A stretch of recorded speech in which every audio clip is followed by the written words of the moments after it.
السلام عليكم. سلام ورحمة. ازيك يا حاج؟ احنا برنامج مسابقات. اسالك سؤال لو جاوبته هتكسب 1000 جنيه.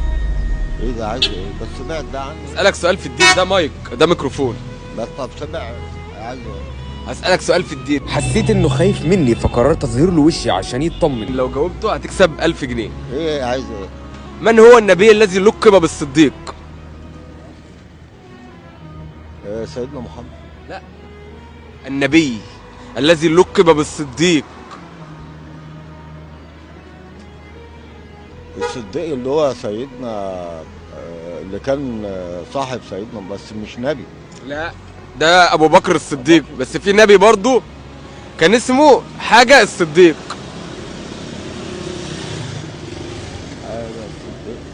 سؤال سهل خالص وكل الناس اللي بيشوفونا عارفين اجابته.